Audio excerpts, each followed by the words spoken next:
La candidata presidencial Luisa González asegura que otorgará el salvoconducto a Jorge Glass en caso de llegar a Carondelet.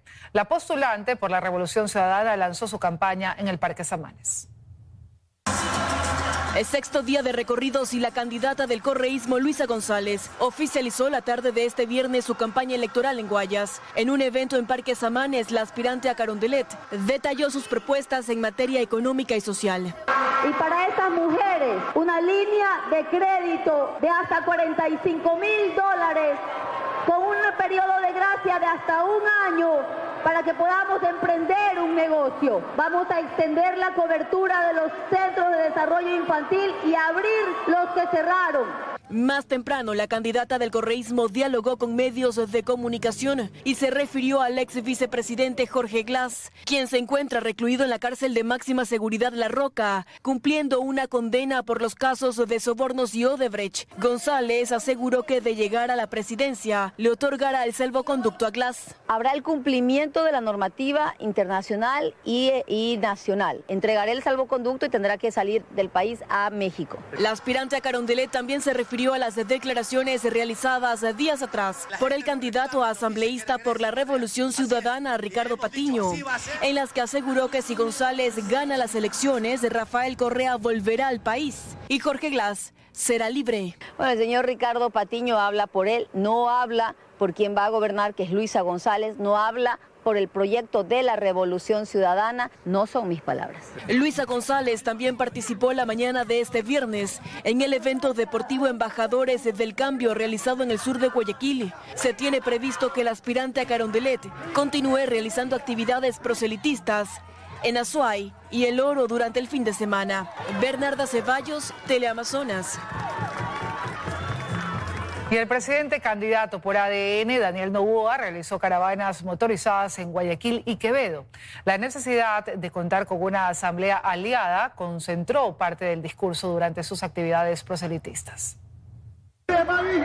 Este viernes el presidente candidato Daniel Noboa realizó su primera actividad de campaña electoral en Guayaquil. En una caravana motorizada, Noboa inició junto a los aspirantes a asambleístas por ADN un recorrido desde Colinas de la Alborada, norte de Guayaquil, hasta el suburbio sur de la ciudad. En este último punto, el presidente candidato se dirigió a sus simpatizantes y en su discurso enfatizó la importancia de tener una asamblea aliada. Hoy hemos juntado a los 4 distritos de Guayas y a todos sus asambleístas porque los vamos a necesitar y ellos los necesitan a ustedes. Yo necesito también una asamblea con la que se pueda trabajar. Necesitamos una asamblea que haga leyes para la gente. Antes de culminar su intervención de 3 minutos, Noboa dijo confiar en el respaldo ciudadano. Hoy en día recorremos las calles y la gente se siente respaldada. Le hemos dado vuelta al país. Hemos mejorado la situación de seguridad, hemos mejorado la situación también de esperanza. En horas de la mañana del viernes, Noboa también realizó una caravana motorizada que recorrió las principales calles de Quevedo, provincia de Los Ríos. La actividad proselitista culminó con un concierto. Más temprano, el presidente candidato estuvo en Santa Elena, en donde únicamente realizó ejercicio en compañía de su esposa y equipo de seguridad. Bernarda Ceballos, Teleamazonas.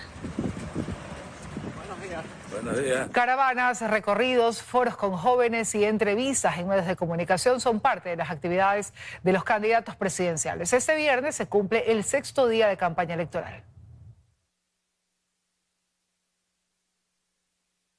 Presidenciales continúan con sus actividades en distintos rincones del país. Así, Pedro Granja, del Partido Socialista Ecuatoriano, estuvo en Cuenca y en una rueda de prensa se refirió a su plan de gobierno en temas de minería y la Asamblea Nacional. No se dará en el gobierno de Pedro Granja una sola concesión minera más. En la misma ciudad permanece Enrique Gómez, aspirante de Suma. Esta mañana concedió entrevistas a medios de comunicación y luego llegó hasta el centro histórico para visitar a sus comerciantes. Aprovechó para referirse a temas de seguridad. Nosotros tenemos un indicador, 30% en 17 meses de reducción de las muertes violentas. Henry Kronfle del Partido Social Cristiano escogió el barrio Las Orquídeas en Guayaquil para continuar su campaña este viernes. Allí habló de ayuda social, salario básico y el bono de desarrollo humano como sus alternativas para mejorar la economía. Bajando impuestos, subiendo los salarios, manteniendo el subsidio de la bombona de gas, recuperando el bono de desarrollo humano para la gente que verdaderamente lo necesita. Jorge Escala de Unidad Popular estuvo en Quito junto a sus candidatos a la asamblea y simpatizantes. Llegó hasta la Universidad Central desde donde salió en caravana a recorrer la Avenida Patria. Aseguró que una de sus propuestas es incrementar el salario básico unificado y reducir el IVA. $570 tiene que ser el salario, el IVA tendrá que reducirse del 15 al 10%. Juan Iván Cueva del Movimiento Amigo estuvo en el sur de Quito conversando con sus moradores, mientras que Henry Cucalón de Construye, igual en la capital, concedió entrevistas radiales y ofreció desmantelar las estructuras criminales. Les voy a quitar el oxígeno, los bienes y los recursos a los grupos criminales organizados. Yo sí voy a aplicar la extradición aprobada por el pueblo ecuatoriano. La capital también fue escogida por Francesco Tabaqui de Creo para presentar su iniciativa Ciudadanos Presidentes. Porque aquí es a donde están los problemas, pero es aquí de donde salen las soluciones. Jimmy Jairala de Centro Democrático pasó de Manabí a Machala, en donde fue recibido por simpatizantes y tal como días anteriores, recorrió la ciudad en su caravana. Lucía Clavijo, Teleamazonas. Y en el 6º día de campaña electoral, los candidatos difunden proyectos en sus cuentas personales de redes sociales. Con variados ofrecimientos, los aspirantes buscan llegar al electorado. Con la promesa de liderar un cambio radical en el país, la candidata a la vicepresidencia por Construye, Carla Larrea, sube contenidos a su cuenta de las concentraciones junto al candidato a la presidencia, Henry Cucalón. Dependemos de ti, de tu voto, así que confía en tu criterio. Una reforma integral a la justicia que brinde protección a los ciudadanos es lo que ofrece Carlos Rabascal, quien intenta llegar a la presidencia de la República de la mano del partido Izquierda Democrática. Necesitamos una reforma profunda de la justicia, normas claras que protejan a las víctimas, más no a los delincuentes. Verónica Silva, quien integra el binomio presidencial del Partido Socialista, busca desde la vicepresidencia convertir a Riobamba en un eje de desarrollo de la Sierra Centro. Prometemos con la creación del primer polo de desarrollo de la Sierra Centro. Con su anterior experiencia como ministro de Turismo, Nils Olsen promueve un turismo sostenible, planes de conservación y el apoyo a los emprendimientos desde la Asamblea por el partido de gobierno ADN. Odio quedarme quieto, hago que las cosas pasen, pero que pasen bien. El cuidado de los ciudadanos de la tercera edad a través de proyectos de ley desde la Asamblea Nacional ofrece Arturo Moreno, candidato a asambleísta por el partido Pueblo, Igualdad y Democracia. En mi proyecto, pido que el gobierno se haga cargo de las casas asistenciales. Melania Quichimbo, Teleamazonas. El Consejo Nacional Electoral designó a los comunicadores que se encargarán de moderar el debate presidencial del próximo 19 de enero, previo a las elecciones generales. Denise Molina y Fabricio Vela estarán a cargo de gestionar el encuentro entre los candidatos.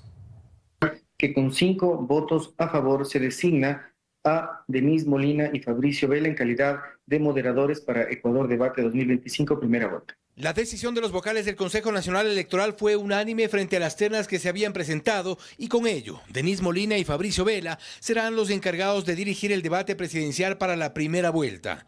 Ambos deberán gestionar los tiempos asignados para la intervención y moderar en función de las reglas planteadas por la autoridad electoral. Para que lideren la conducción del debate presidencial obligatorio, este espacio democrático, organizado con altos estándares de calidad por el Consejo Nacional Electoral, acerca a la ciudadanía con los candidatos y promueve un voto informado. Vela tiene 32 años de experiencia en medios y Molina 22. El debate presidencial del próximo 19 de enero será transmitido en cadena nacional desde las 19 horas y se prevé que dure 3 horas, que serán divididas en 2 grupos de intervenciones de candidatos. En los sorteos, como ustedes saben, vienen los sorteos para empezar de los grupos, porque son 2 grupos.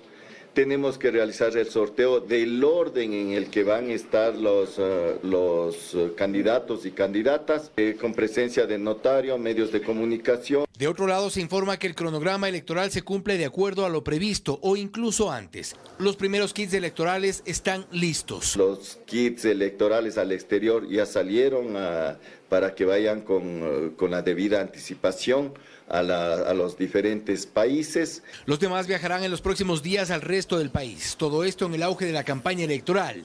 Y será cuestión de días para decidir el voto. Fausto Yepes, Teleamazonas. Y el domingo 12 de enero se realizará el primer debate vicepresidencial en el marco de las elecciones generales de 2025. En el siguiente reportaje les explicamos su formato y los temas que se abordarán. Guayaquil será sede del primer debate vicepresidencial no obligatorio con el aval del Consejo Nacional Electoral. El evento se desarrollará en el auditorio del Instituto Tecnológico Bolivariano el domingo 12 de enero desde las 19 horas. El comité organizador fue el encargado de seleccionar a los moderadores de un grupo de periodistas y analistas políticos. Y tenemos dos grandes moderadores con gran experiencia, con grandes conocimientos, que son Pamela León Andrioli y César Febres Cordero, quienes direccionarán que las respuestas de los candidatos a vicepresidentes estén acorde a la pregunta realizada. Como moderadores, redirigir no hacia un objetivo electoral, sino más bien hacia un objetivo informacional. Los ejes y metodologías expuestos en el debate fueron seleccionados por el comité organizador. Una pregunta inicial por el moderador de 30 segundos, un tiempo de respuesta de 1 minuto 15 para cada candidato, luego una interpelación de 15 segundos por sorteo de un candidato al otro, va a haber la oportunidad de responder en 40 segundos a eso, de ahí 15 segundos de repregunta del moderador basado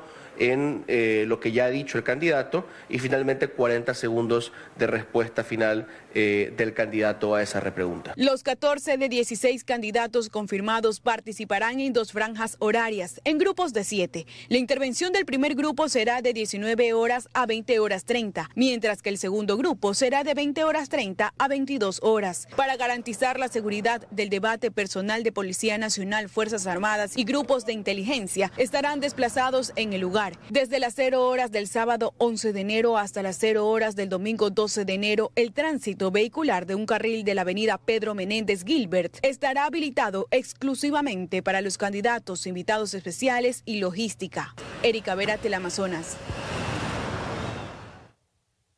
La Fiscalía notificó al secretario de la Asamblea con el inicio de una investigación previa por una denuncia presentada por el presidente Daniel Noboa, luego que el Parlamento le devolvió el decreto ejecutivo con el que se ausentó para hacer campaña. Hasta las instalaciones de la Asamblea Nacional llegó este día viernes un equipo de la Fiscalía para notificar al secretario de la Legislatura, Alejandro Muñoz, con el inicio de una investigación previa en su contra en la que deberá rendir una versión. En estas imágenes tenemos el momento en el que el equipo ingresó a las instalaciones, es decir, a su oficina en el Palacio Legislativo. Según un video que publicó el mismo secretario Alejandro Muñoz en su cuenta de redes sociales la noche de este jueves, se trataría de una acción derivada de la denuncia que habría presentado el presidente de la República, Daniel Noboa, en su contra por el supuesto delito de arrogación de funciones. Esto todavía no lo ha confirmado oficialmente la Fiscalía. Sin embargo, en esas imágenes quedó evidenciado dicho momento. Escuchemos un extracto del video y de la respuesta que dio el secretario Muñoz a esta acción judicial. Llegando hoy aquí a la Asamblea Nacional, como todos los días, de realizar mis labores, se encontraba el teniente que me iba a notificar con la denuncia penal presentada por el presidente de la República y pues ocurrió el procedimiento normal, recibí evidentemente la notificación y solicitó pues acercarse a las oficinas de la Secretaría para tomar unas fotos del reconocimiento del lugar. Procedimiento normal y eso ha sido todo. Y mediante un comunicado este mismo día viernes, la Asamblea Nacional descartó que esta acción se haya tratado de un allanamiento, como se difundió en horas de la mañana en las redes sociales.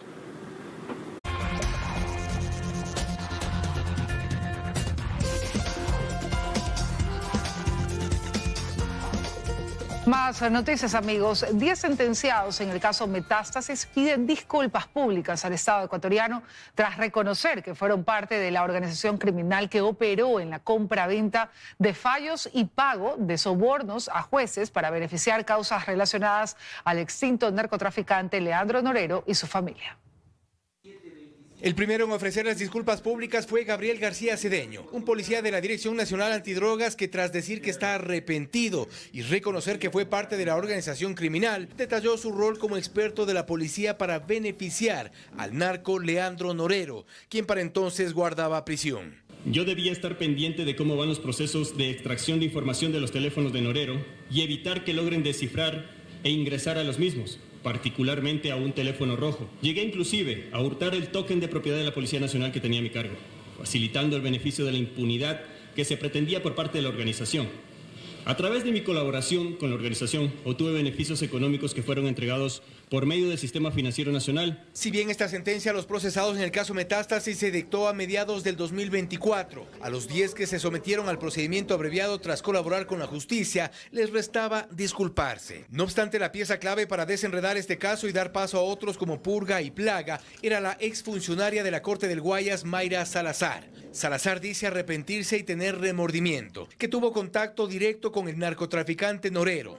Reconoce que su olfato para identificar a jueces corruptos le sirvió para ser parte de esta trama. Esto comprendía, por ejemplo, identificar jueces dispuestos a recibir dinero o dádivas a cambio de emitir sus fallos, e inclusive negocié de manera directa con jueces que estaban a cargo de los casos del señor Leandro Norero. En Guayas coordiné directamente con los coprocesados Javier Novillo y Johan Marfetán, quien también colaboraron y son coprocesados en la estructura criminal. También se disculparon Neiser Mazón, Cristian Sánchez, Héctor Paredes, el ex juez Emerson Curipayo, Cristian Chauca o Alex Palacios.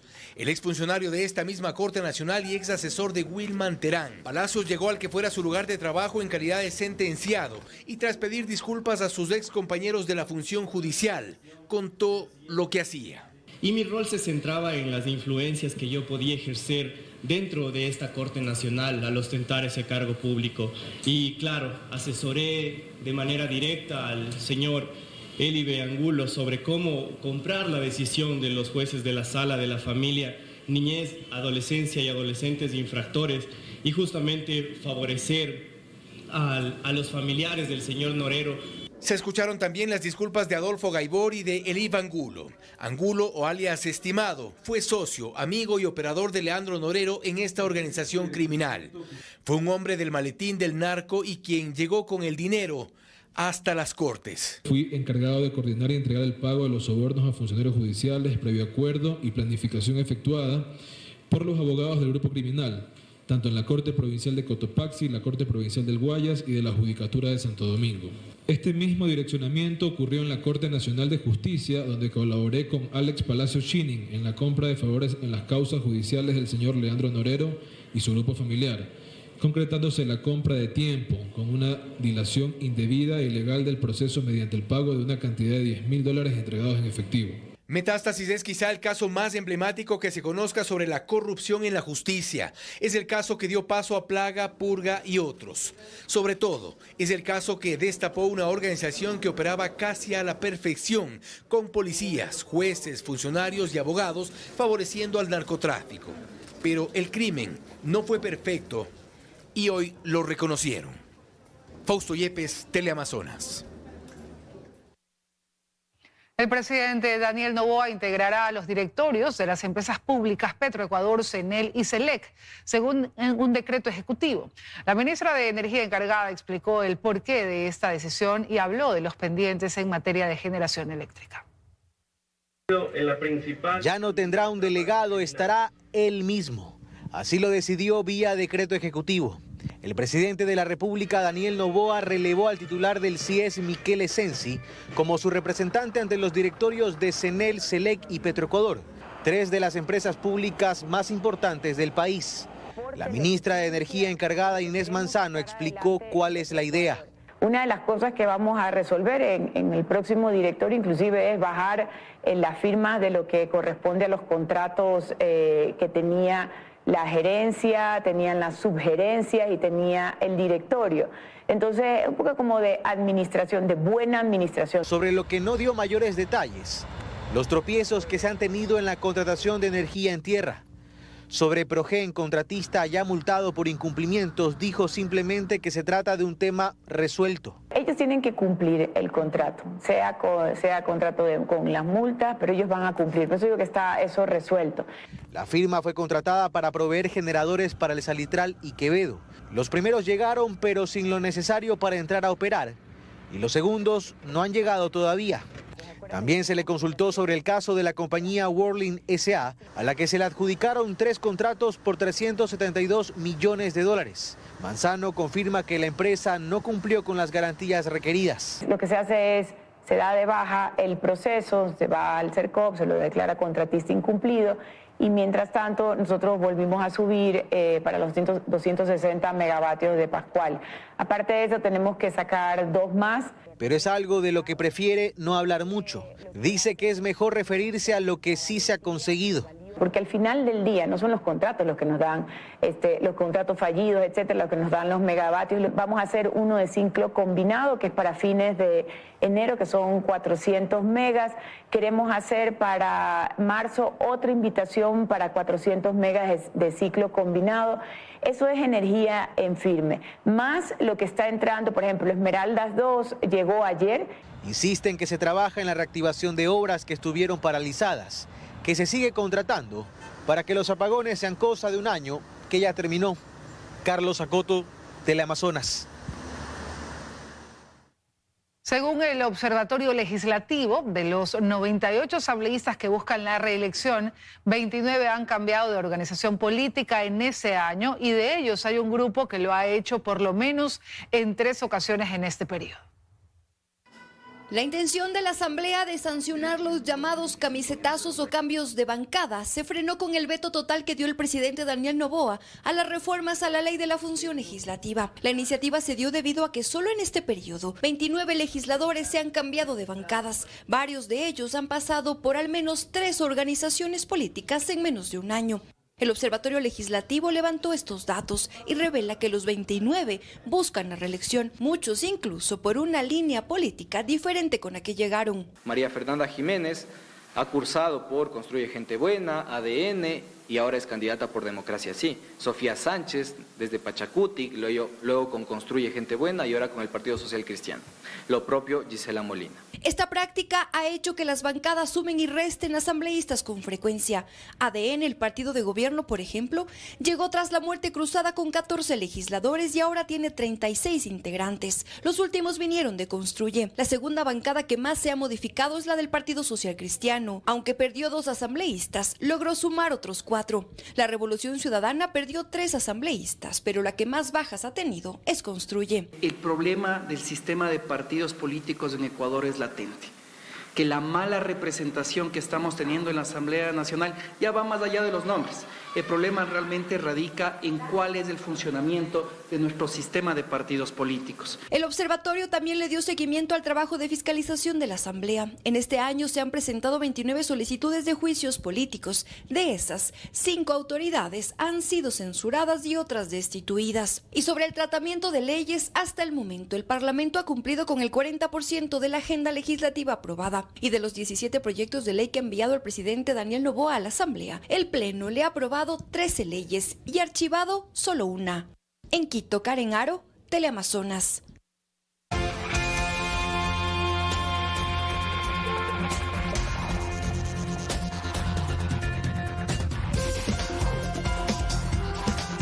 Seguimos, amigos. El SRI habilitó el formulario de anexos de gastos personales 2025. Los contribuyentes deberán presentarlo hasta febrero y quienes trabajen en relación de dependencia ya deben presentar el formulario de gastos personales, proyección de gastos personales de este año. Los empleados en relación de dependencia y trabajadores independientes, quienes tuvieron ingresos superiores a $11.902 en el año pasado, deberán llenar el anexo de gastos personales de 2024. Así lo anunció el Servicio de Rentas Internas. Una deducción que tienen todas las personas naturales de disminuir su cargo de impuesto a la renta anual, con una condición: estén documentados en una factura. Hay una deducibilidad del 18%.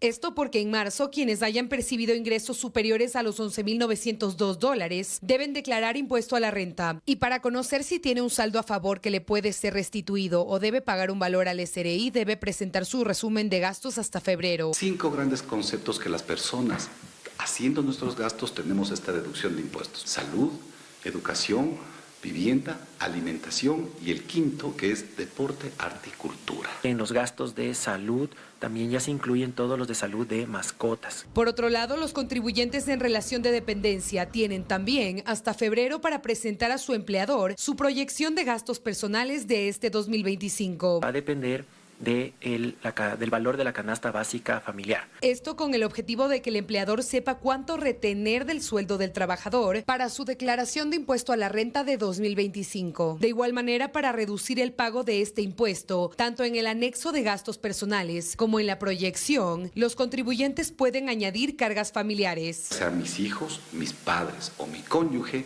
que no perciban ingresos grabados con impuesto a la renta. Mientras más dependientes tiene el contribuyente, mayor capacidad de deducción y descuento de impuesto a la renta tiene. En caso de los trabajadores en relación de dependencia que hicieron su proyección de gastos de 2024 y no presenten su anexo de gastos de ese año fiscal, el Servicio de Rentas Internas puede darles una sanción administrativa y una multa desde los $30 hasta los $1.500. María Gracia Chacón, Teleamazonas. Y luego de 25 años dolarizados, el alto endeudamiento, los subsidios y el gran número de funcionarios públicos no aportan al fortalecimiento de esta política monetaria, según algunos expertos económicos. Por ello, recomiendan atraer la inversión extranjera, reducir subsidios y hacer cambios fiscales. Expertos económicos se reunieron para analizar la importancia de la dolarización en el país. A 25 años de este evento que marcó la economía del Ecuador, economistas coinciden en que la transición del sucre al dólar ha tenido algunos beneficios, como disminuir los altos niveles de inflación y dar una mejor calidad de vida. Proporcionó estabilidad y confianza a las familias y negocios en nuestro país. Estabilidad de precios. Ecuador logró disminuir y controlar los altos niveles de inflación. Además, la dolarización ha reducido los costos de transacciones internacionales, lo que ha mantenido el poder adquisitivo de los ecuatorianos. El gerente general del Banco Central, Guillermo Avellán, recalcó que la dolarización llegó hace 25 años para quedarse y que el Banco Central está para cuidarla. Sin embargo, para expertos económicos, el país enfrenta algunos desafíos que podrían poner en riesgo a la dolarización. ¿Tenemos alta inversión extranjera? No, y una dolarización es lo ideal para un inversionista extranjero. Nuestro crecimiento es inferior al promedio de la región. No ha tenido los resultados de crecimiento que creíamos, porque no se acoplaron todas las políticas económicas dentro de una política pública que sea coherente. Y si no tenemos estabilidad, y estemos bien claritos en eso, la dolarización no puede soportarse. Los niveles de endeudamiento que tiene el Ecuador con el exterior son insostenibles. Podrían obligarnos a salir de la dolarización. Por ello, expertos en materia económica aseguran que para fortalecer la dolarización es clave atraer la inversión al país y hacer cambios fiscales. Hay que encontrar la forma de eliminar los subsidios. Habría que despedir a entre 150.000 y 200.000 funcionarios públicos. No obstante, los economistas, algunos ex autoridades de Estado en el ámbito económico, aseguran que hoy en día el 60% de la población está acostumbrada al dólar, pues nunca ha utilizado un sucre en su vida, y que la dolarización actualmente cuenta con un 92% de aceptación a escala nacional. María Gracia Chacón, Teleamazonas.